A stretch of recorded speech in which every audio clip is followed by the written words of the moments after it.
Everett. Here. The number 3, meeting was properly notified that you're listening to it. Number 4, money facility study benefit holders. Bray Architects. What I'd like to introduce a team from Bray Architects to take us through their proposal for our fifth long-range facility study document that has been presented to you for review. I'm sure they will reference it this evening and tell us about what their opportunities are with us. Well, gentlemen, feel free. Again, we thank you for letting us come and tell you about our proposal. Appreciate it very much. My name is Jeffrey Bray, Bray Architects. Weyauwega Fremont. And we'll kind of go through and hand out a book that has all these slides in it so that you can see where we're talking. We'll start off with the history, a little bit about Bray Architects. We were established in 1962. We're a second generation architectural firm. My father, Larry, started the firm back in '62. We've been a leader in K-12 facilities since we began. That started because my grandfather was a superintendent of schools for some 33 years in the state of Wisconsin. My uncles and aunts are all school teachers, and the only one that wasn't was my father, who was an architect. So it kind of followed through that we stayed in the educational field and really looked at how education has changed over the years. Again, second generation firm, over 51 years in the business. We do all sorts of projects, from studies, small scale projects of 100,000 to 100 million. Some of our larger projects, such as Sunbury New High School, one of the largest high schools in the state of Wisconsin, all geothermal, all LEED certified, very efficient building, done all of those types of projects. Again, we do a lot of work, with referendums, we understand referendums. As you can see, we've passed over 376 million in the last 5 years. Referendums do take a lot of study up front. I think one of the things that we look at is this early stages of studies really set the course of what direction the school district will go with their building facilities. We do work with a team. Not only do we look at both the education of that and the educational part of it and the architecture part, which is us, but we'll work with POB to look at civil, the water, how that's flowing around the facility. We'll work with Ambrose Engineering to look at structures, those types of areas in the building. We also work with Merman for fire, electrical, and data, and Frederickson for heating systems. Both Merman and Frederickson have done quite a bit of projects in the state. I think at one time Merman did more than 50% of all data projects in the state of Wisconsin. So they are very familiar with schools and how they function. Some of our experiences in past studies, you can see we have a long list of studies here. Some studies have started and have done work. We've done work with them. Other studies were just the studies. I think one of the reasons you look at our studies is kind of that laundry list of everything in your facility that might need upgrading. To give you an example, a basketball down here on the bottom, they looked at it. They were a shrinking district, but they really knew they had needs in certain areas. So from the study, they looked at their major renovation areas and major repair areas, and they had gone back and done all the repairs. We weren't involved with those repairs. They just had that list that they could keep going after. Other districts have presented and developed projects. West of Pier, we did a master's plan for West of Pier School District, and it started 12 years ago, and they're on their third round of what they've done. They started off talking about new high schools, those types of things,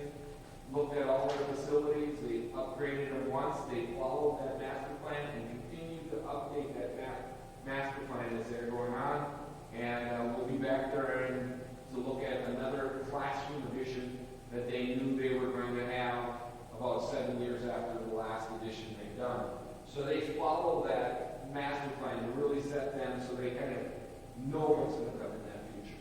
So one of the important things just to note is that every district decides they need to do a master plan for a different reason. So sometimes it's just deferred maintenance on a facility, and they realize that they just have general upkeep in the building, whether it's mechanical systems or if it's actual envelope or repairs or new windows. Other times it's actually driven by a budget. Maybe we are retiring debts and we have dollars that we can now apply towards projects, or even a realization that we have a growth in enrollment or a decline in enrollment. And at any one of those moments, districts decided they need to invest in a master plan. Some of the master plans, again, and just to go through Southern North, was 2 schools, a high school, elementary next to each other, and they built a middle school between the 2 buildings, kind of similar to what you are, combining it into one campus. Kohler Public Schools, again, another one where it was a 1930s building, and we renovated inside of the 30s building and then added classrooms and a gymnasium onto it. And the old 30s gym, which was very narrow with the balcony running around it, and created a new gymnasium for their facility. Lamira just passed a referendum this last Tuesday for $24 million. Here we looked at one of the things that when they went into the master plan, they wanted to know what kind of maintenance they had, what kind of educational needs they had, and in what directions they had. They had 4 different directions.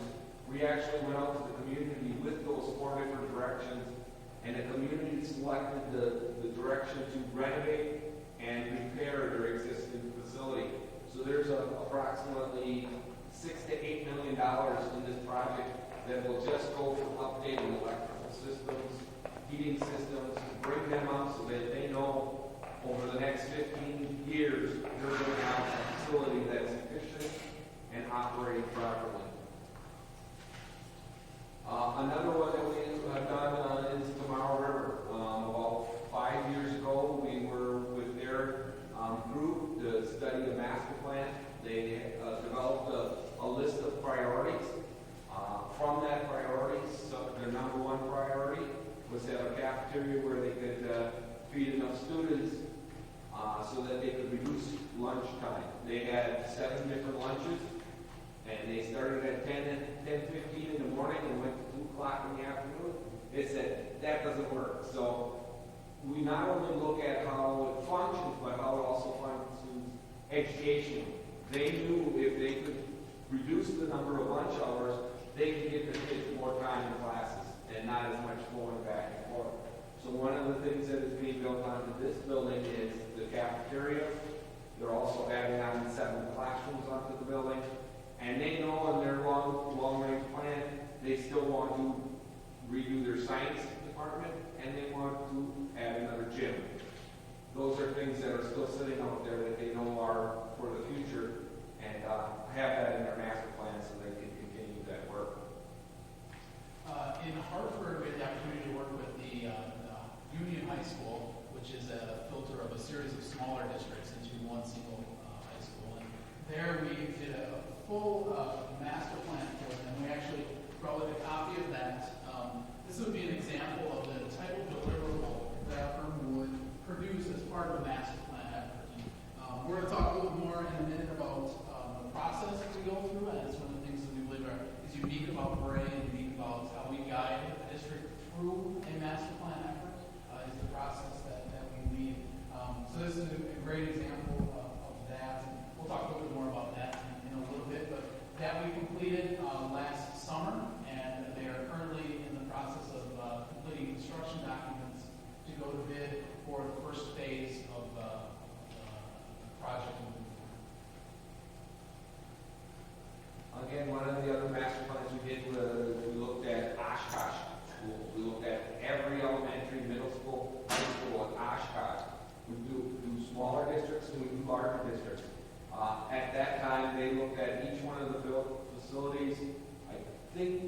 up with about $80 million worth of needs and said, there's no way we can afford $80 million worth of needs. But they have this list, and what they've been doing since then is doing the boiler replacements and doing some of those things.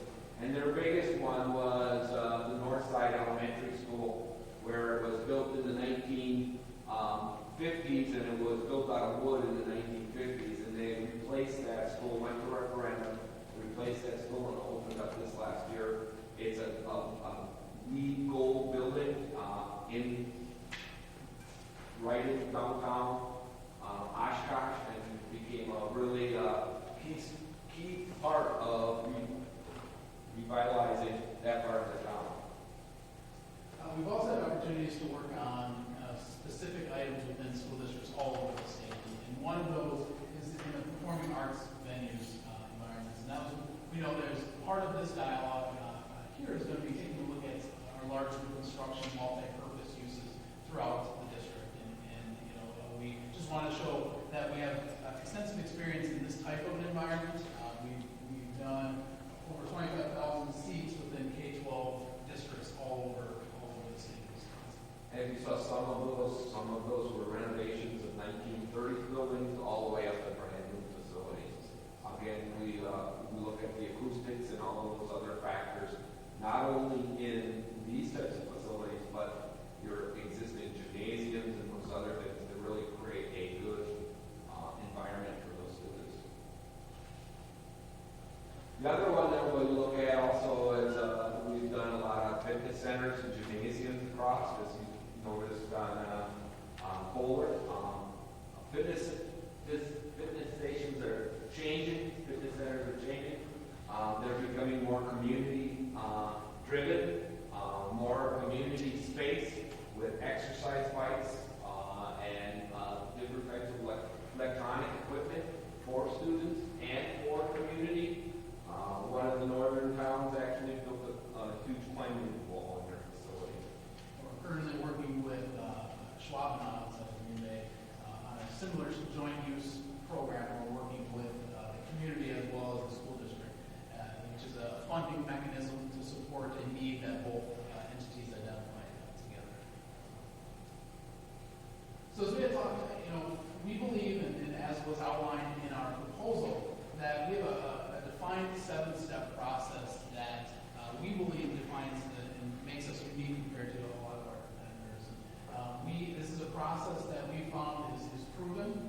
We've gone through this effort with districts all over the state, but at the same time, we realize that it's not ever that linear. We can't say we start here on day 1 and we end 6 months later here.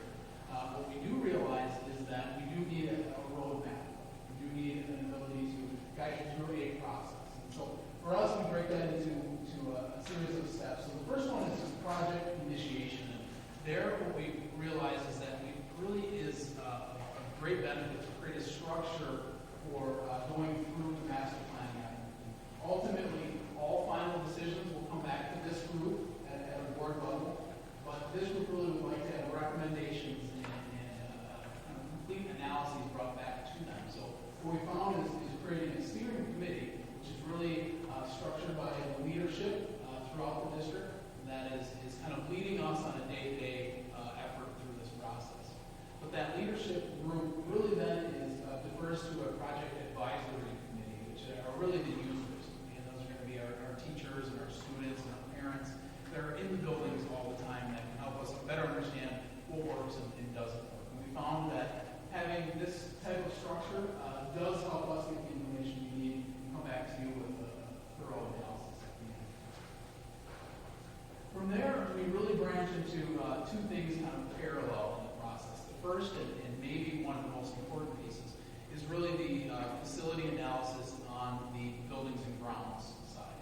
Okay, so here, architecturally, we spend a lot of time reviewing the envelope of the building. We're going to review the exterior walls, the windows and doors. We'll be studying the roofs to see what life expectancy on the roofs we have throughout the district. But with that, we'll have all of our engineers on board. And Jeff walked you through our team of engineers, and they're really specialists in this type of analysis. And what they'll do is come along with us through the buildings, and they'll be studying all those systems and the lighting that we're using,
we do is essentially create a series of tools to study those needs.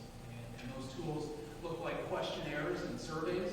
So oftentimes we work with our teachers and our staff members on working through a survey of what works in the building and maybe what doesn't work so well in the building. We'll also do that with parents and even students at times. We'll also do a educational needs analysis. And so far we've talked about needs from the building perspective. There's also a whole gamut of needs just on the academic side of what we're doing. Really studying the classroom and is the classroom environment supporting the level of education that we want to be providing to our students? And are there any things that we can do to make that experience better and ultimately, hopefully, help the student learn all the way through every level as they move through the district? That sometimes takes the shape most recently of technology, right, and how do we engage and utilize technology in the classroom. But we also want to look at pedagogy, right, and look at how the teachers are delivering the curriculum to those students. We're seeing a lot of districts start to trend towards flipped classroom environments where students maybe are watching the lectures online at home and coming in and doing more of the homework, the worksheets, the collaborative group work in the classroom. We'll want to talk a little bit about how does the classroom support that kind of delivery. So that's really a big part of the academic educational needs analysis. We're also seeing a lot of hands-on. And for a while, their hands-on went away from the school. Now we're seeing more and more hands-on, more things that the students work with all their senses rather than just sitting in during a lecture, but getting involved and doing things that hands-on activities. So you'll see in the document that we handed out from Hartford, really there was a clear chapter within that basically identified all the needs. And those were needs on the facility side again. It looked at academics, it looked at security, it looked at cafeteria and the lunch period, how we move students through that. But obviously, once you identify all those needs, we have to figure out as a group, how do we solve them?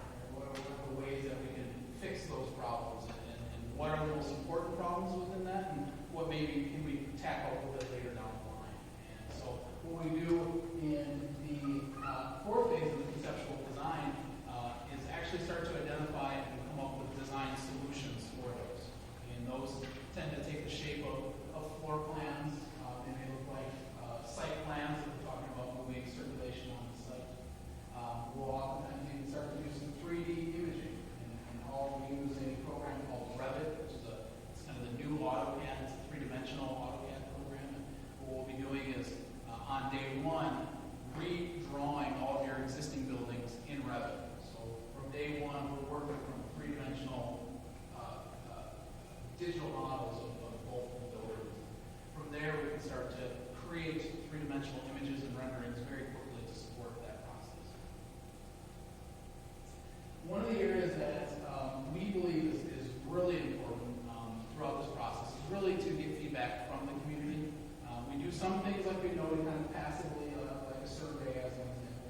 But we think that there's value in actually setting up open house sessions where we get to a point in the process where we've identified some solutions, but have not, as a group, taken any action towards setting a first implementation or a first phase in motion. So before we do that, we really like to gauge our constituents and kind of gauge the parents and students. And so what we'll do is create an open house session where we bring in those solutions and we help them understand the needs, because that's usually the biggest part of the process is education to the parents on what the needs are that we're looking to solve and why those dollars support making those spaces. So what we'll do is oftentimes go into a space like this, set up a series of boards, set up stations where we can talk about all the different parts and pieces of the project, and then from there we engage input. And what works really well about this point in the process is it's not too late to circle back to the design again.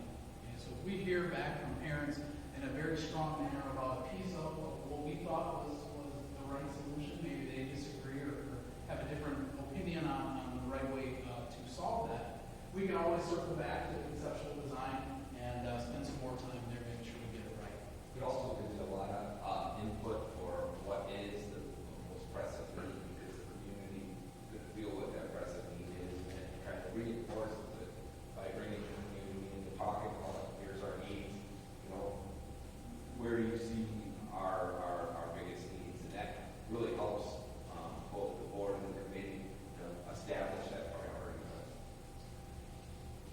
So to do that, like we had noted, there are definitely a series of passive things we can do to help spread that word and educate. And those, a lot of times take the shape of websites and boards. Maybe if the school has a Facebook page, we can create a sub-component of that to help kind of pass that message along. But in addition to that, we have lots of active things, like we have those with focus groups, media, there's kind of outlets within the community that we can kind of actively get out and spread the word. We will absolutely do that.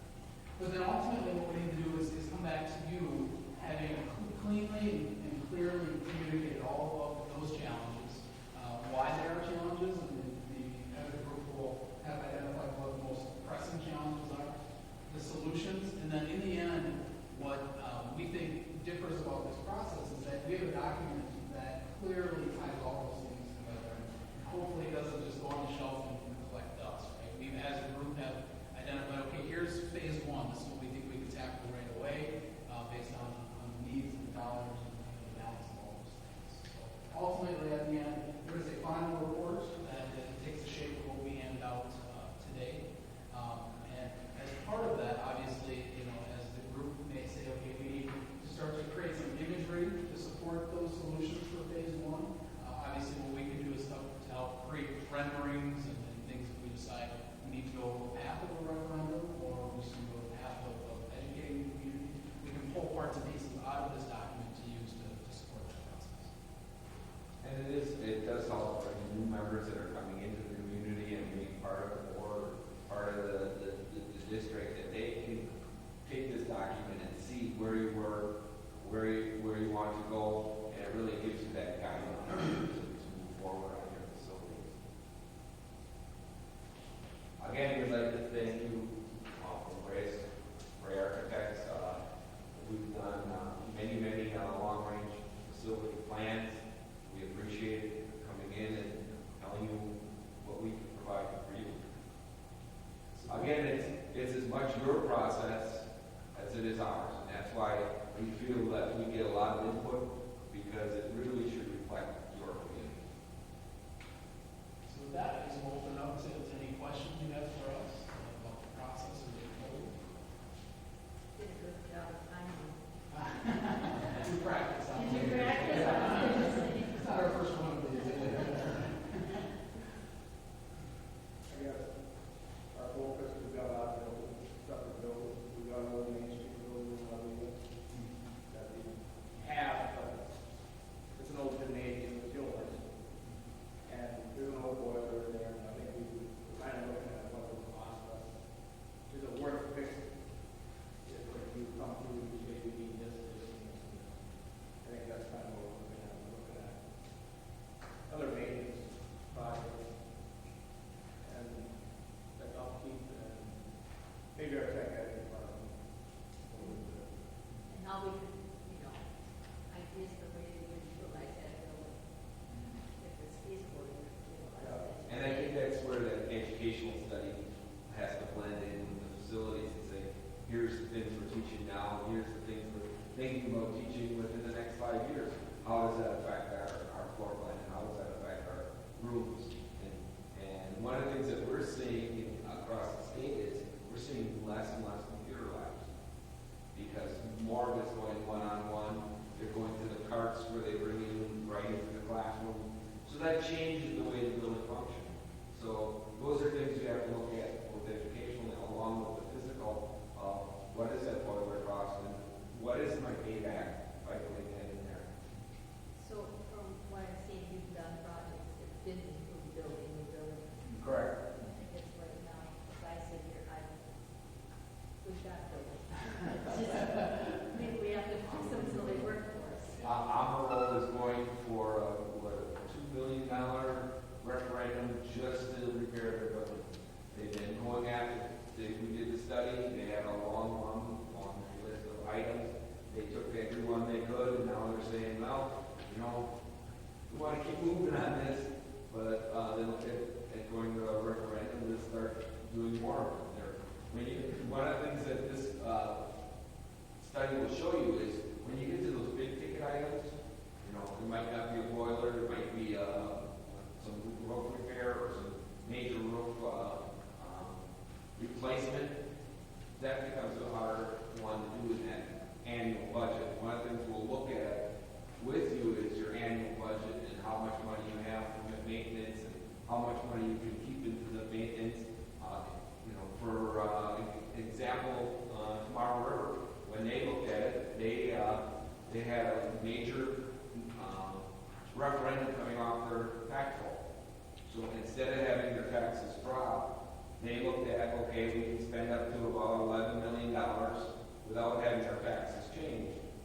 They went out for $8 million in a referendum so that they knew they had some leeway there. They still have some money that they could do without raising their taxes so that if they do want to do more of that maintenance, they can. So that long list we started the experience section with, of all the recent studies, we completed about a third of that list did not result in new construction. So that's just an example of what Jeff was just stating, is that those are clients that said we had just deferred maintenance, we had some old systems we needed to update, maybe just had some code issues, some ADA code issues, maybe we wanted to bring up to code, or we just wanted to hit tech ed as an example, and maybe breathe new life into how we're teaching, that in our district.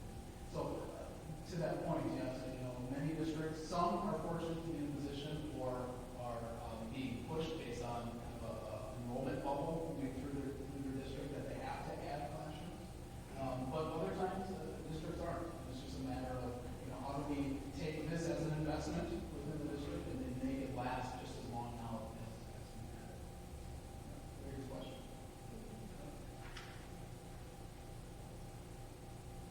Along with Dan's inspired tech ed and stuff too, you mentioned one of the most recent districts we're working with is with science department and the facilities of that science department. And then you mentioned the meetings with them, but like with our science department too, be able to, with the existing buildings, to be able to produce a better quality environment in education. But science and technology, I know right now our curriculums, I've talked to some of the science teachers too, and they're drawing, he's working along with our tech department, working to do projects together. We're doing a lot of STEM studies right now throughout the state. To that exact point, we're looking at how can we take those different curriculums and create an environment where they can start to share their curriculum together, just cross-curricular delivery.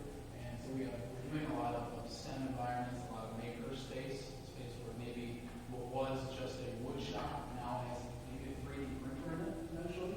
And then it's not all that. It seems crazy, but really that's only about a $1,200 investment. And we're seeing districts start to do that just to get their students ready to leave at high school level with the skills out of the tech environment within school to get those jobs right away. And that's the critical point. So we are doing a lot of And we're seeing that across categories where you see STEM and physics working together, and you see the sciences and tech ed coming into this area. So it's like all of these different programs working together, having the space so they can utilize that together. One of the efforts we did with Hartford was just a adjacency study across their entire building. So basically we said, how can we maybe just shift the teachers within the classes that are there today and just teach the same curriculum out in a different room that now is maybe relocated and adjacent to, so math, science, their CAD labs, we're all located now within the same portion of the building and allow them to more easily, and in reality with our shortened passing periods and things for our students, there's much easier flow and ability to do some of that delivery. So there are some things that we can do just within the existing building and maybe realize some easy renovations and some easy moves to support that. What's the time frame if the board were to move forward on this, when the initial study begins until when the document is in hand that gives us direction? How long does that process take? Good question. So the Hartford one, as an example, I'd say that one was a little more intensive on their end. They wanted to engage more parents and be able to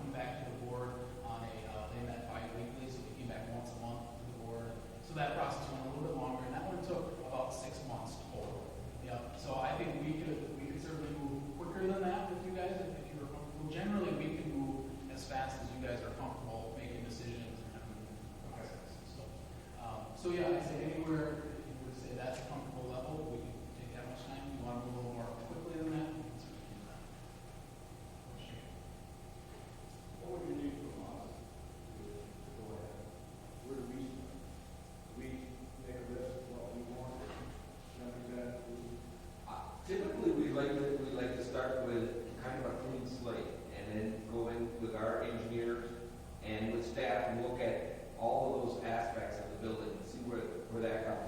Then we kind of compare that, we come back to you and say, okay, here's what we found, here's what you think, you know, and that kind of blend those two. A lot of times we'll find a lot of similarities between those two, but that gives us a kind of a balance, and then we can continue with that into that needs assessment. But that first group of just analyzing the existing building is to analyze it for strictly the needs of this facility. So it's mechanical, space utilization, handicap accessibility, all of those other things. A really important piece for us is just to basically try to sponge as much information from you guys as possible. So we're going to be peppering you guys with questions. We'll be talking to the director of curriculum to try to understand the curricular needs. We make tons of time on buildings and grounds, right? Just trying to figure out how those work. And so it's really important for us to have the ability to have that structure we showed earlier, where we had kind of a leadership level group that was able to provide us with that immediate feedback, but then have an understanding of who are the users. And a lot of times the districts, to answer your question, will provide a kind of a thought out list of who makes up that group, who are our active parents and who are active maybe on the athletic side as well as on the curricular side and on the arts. And so we get a nice cross section of all the different groups within the community. That becomes really important, especially when we start to look at maybe buildings that we're not using, not utilizing today. And as we start to identify maybe broader needs of how we can use those, a lot of times out of those meetings we start to hear other needs in the community, not even just needs at the district level. We start to have that understanding of within the greater region or even just within the town and the city, who has needs that maybe apply and maybe will fit that building, and maybe there's some opportunities that we haven't thought of yet. And, you know, some of those more innovative solutions can come out of those kinds of conversations. A lot of those times, you get the whole big group, you're going here, you're going down, you know, and then you get dumped out. That's kind of, I mean, that's like, that's what all happens. Yeah, and that's a very point. Because everybody has their own little things to do. No doubt. And I think Jim noted earlier, we've been very fortunate to do work in the public sector for 50 years. And I think we spent a lot of time helping facilitate that conversation, because we know as soon as we open up and say, what do you need? We'll get things that we are in front when we need it, right? So, yeah, we understand that, but we do think it's important to document those things. And as a group, we may not say that's a priority on day one, but it's important to have it on the list just to show that we've listened and kind of absorbed all the different information. I guess my question is then, you bring the whole group together, is it like it might go to a group of students, and then might go to a group? More of the latter. That would make sense, then, yeah. But- Because then. But what happens is you get all this information, but then with you and these groups, it's like, well, I always say it's a big funnel. And we start here with a big funnel, and we keep narrowing it down to get to the real true needs at the end. It might start here to get everybody's input, but we still have to refine that and find what is the best for you and what is your highest priorities and what works for your district. So that's the technique with this study, is that we start over here, get everything so you hear everything, but then you finally have to get down to the point where it's what's good for your So district. do I hear you saying you might meet with a PTA group, you might meet with a teacher group, you might meet with a strategic plan group separately? Yeah. That makes more sense than everybody in one room. So I think to Dan's original question, I think if you guys can help us identify those groups and who from those groups we should be engaging. Next week, we're working with a school in the Madison area. We're spending 3 days in a row on campus, and we're hitting all of those input sessions in 3 days.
creating 21st century educational learning environments for your children.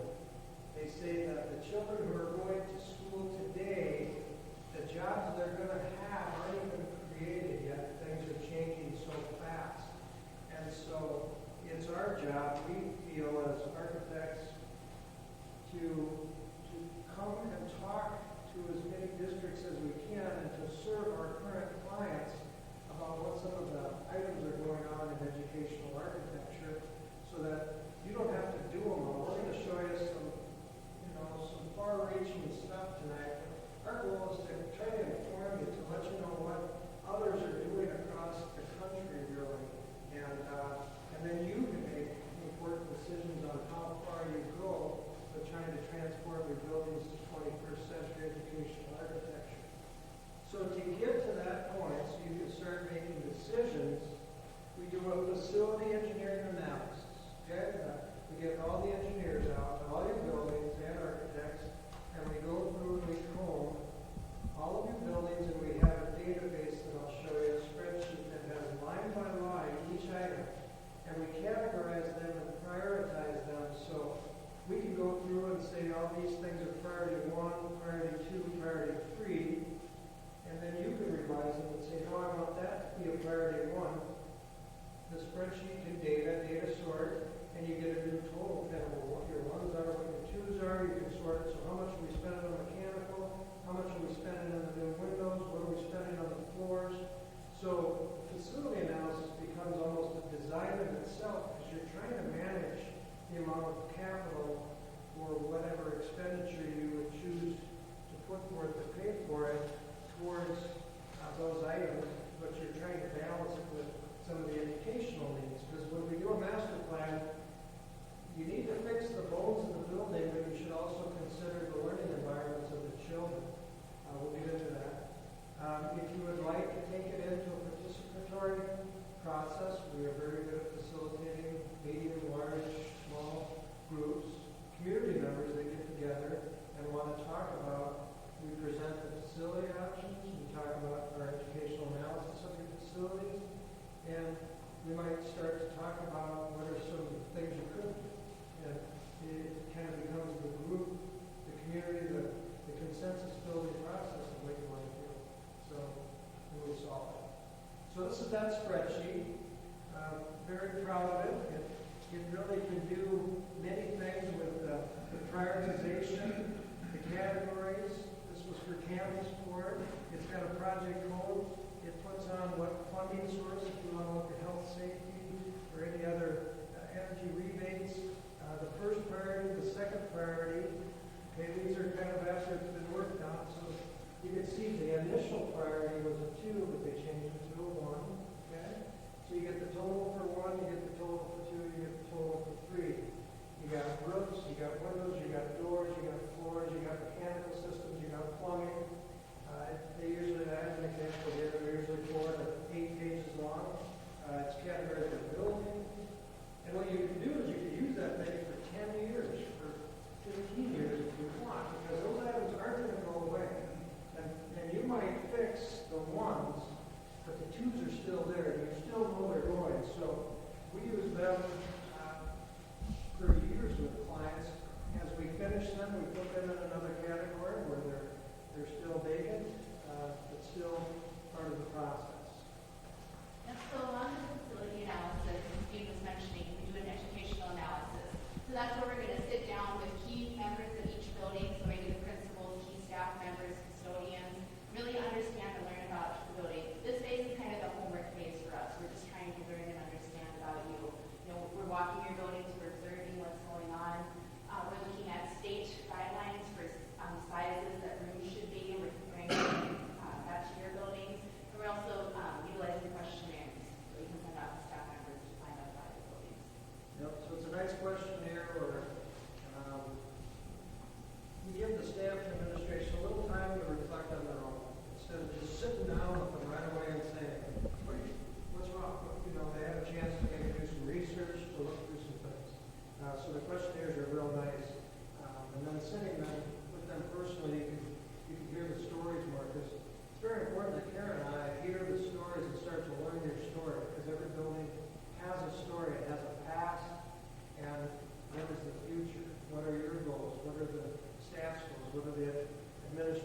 goals, what are the community's goals?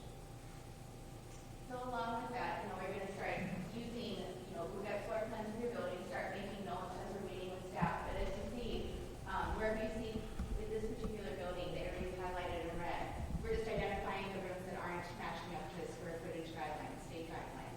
So it doesn't mean that they're making, you have to do something about it, but it's just making it visual and helps you to be aware of, what isn't up to the state guidelines. And it gives you a quick snapshot, just what's the health of our building. You can see that junior high and middle school at Campbellsport is the biggest need. Just a simple graphic, where's most of the red? Kindergarten rooms typically want to be a little larger than first, second, third grade rooms, and you can see they're teaching two of their kindergarten sections in former first grade rooms. So, boom, that comes out. No secure entry, which is a common problem across the country. Starts to get red significations there. This is just a spreadsheet that we go through each room. We start to record the conditions of the educational atmosphere, the adequacies and inadequacies, and you can use it for size and materials and just data for you. And as Steve mentioned, if you decide to, we work really well with large groups, your community members, to help understand what the needs are throughout the community. So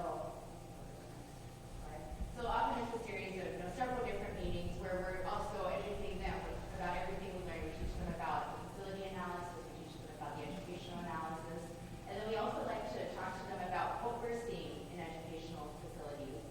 We don't want to just look in the mirror, we want to look out the window too and make sure that you're meeting the needs of your students. So we know that curriculum and teaching and learning is changing. We know that every student is different and students learn different. So with delivery of education changing a little bit, sometimes we need to look at our facilities to see how those can start to shift and help support education.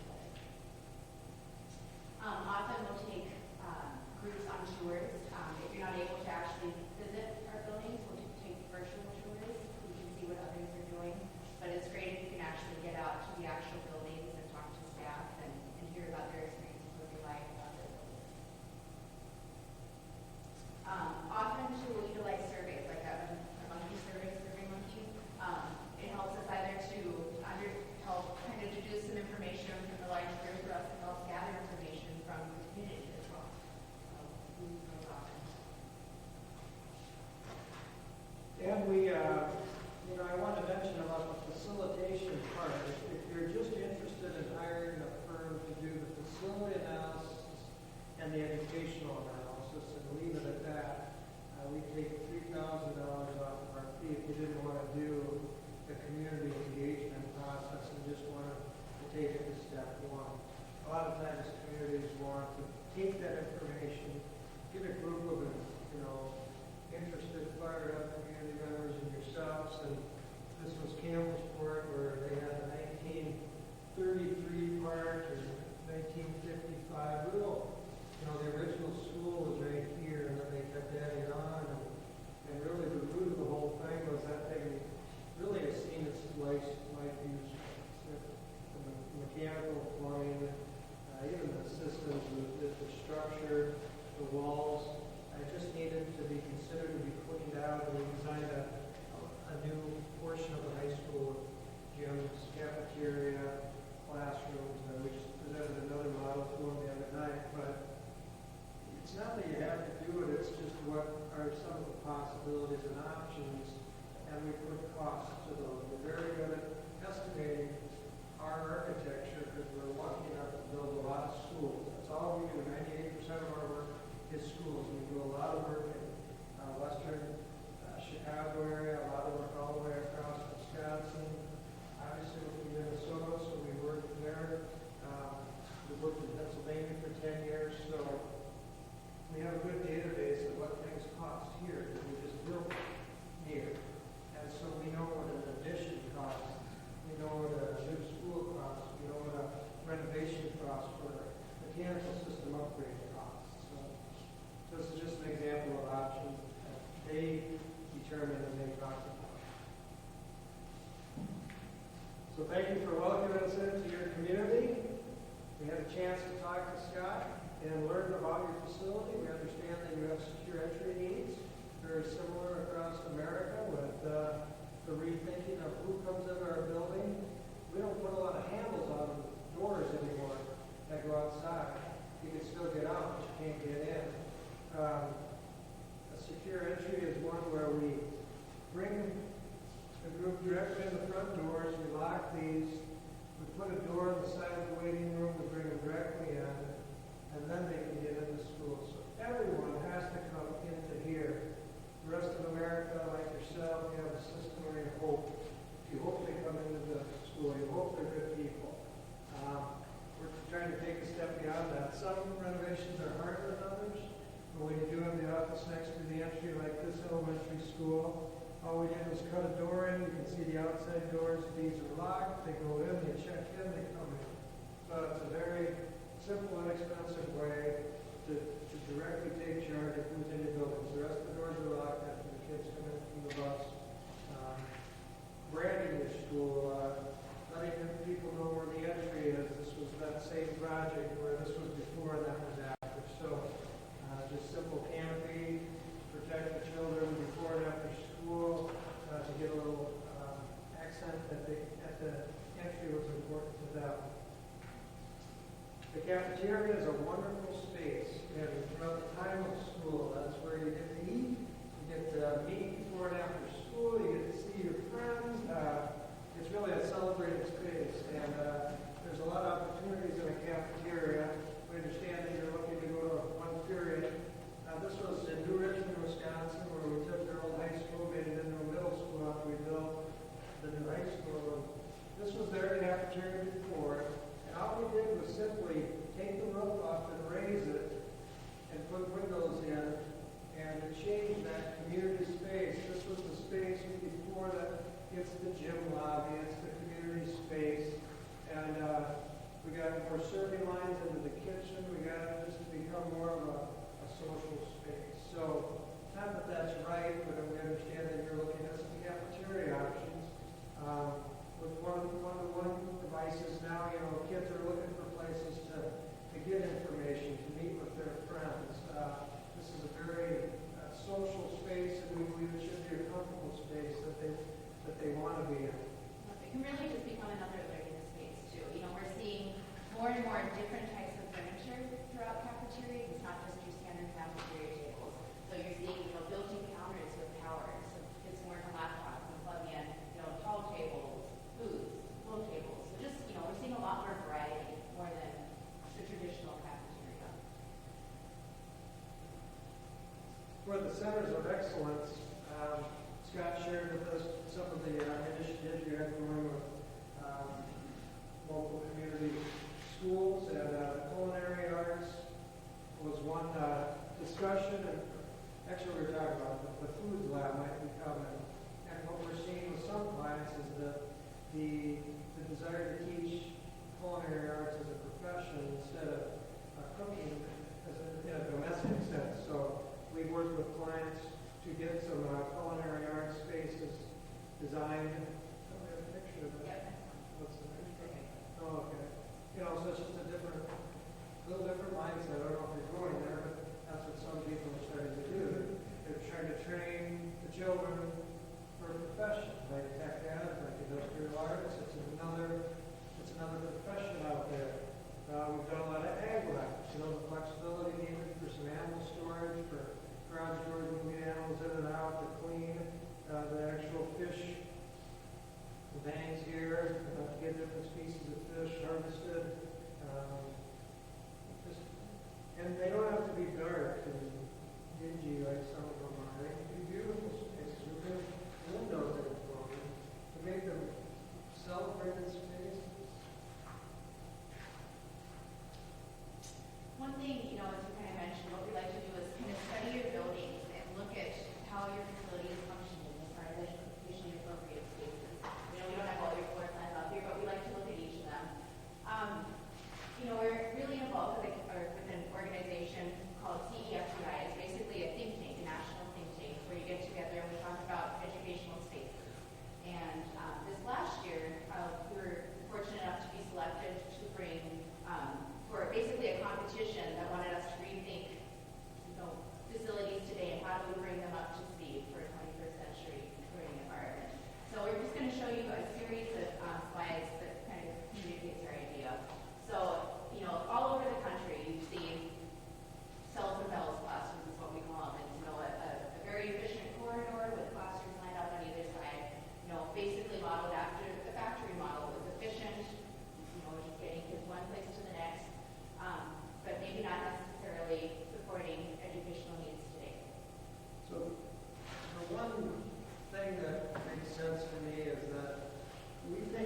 schools were designed for 28 kids who were the same.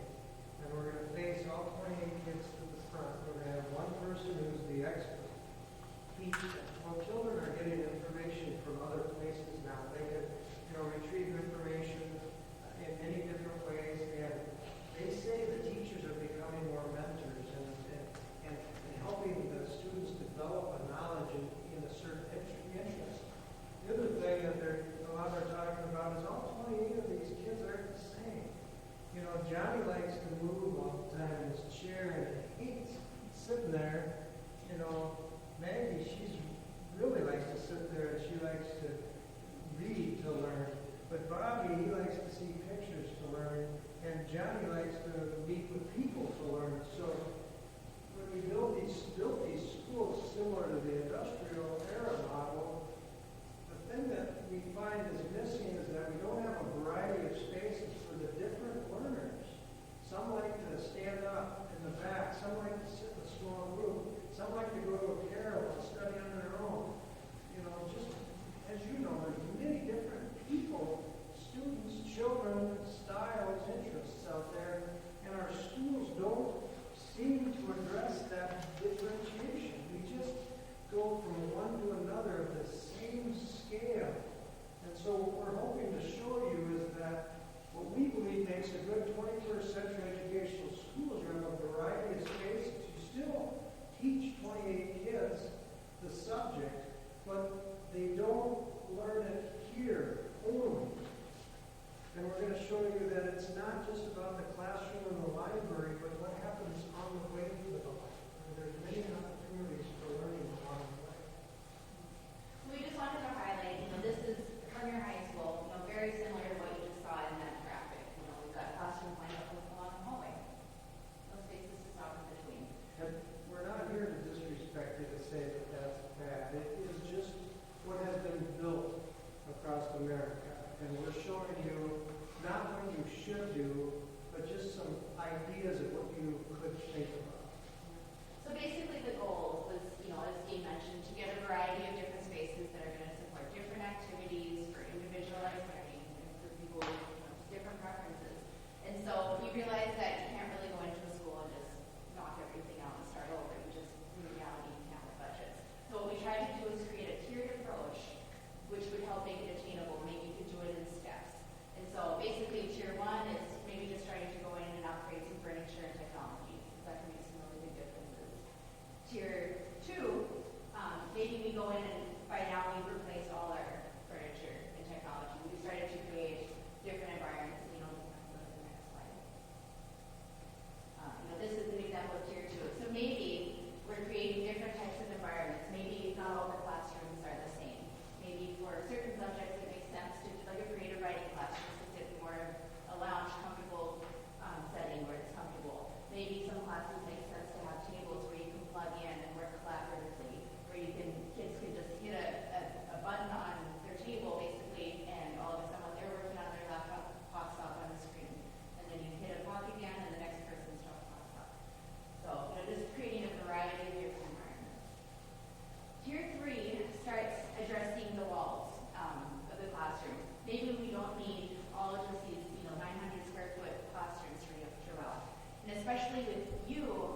plug into this and sign up for an activity. You might want to have 5 social studies classes come together. Boom, where are you going to go? You got a space for that. Not everything can be in the gym. The cafeteria has acoustic differences.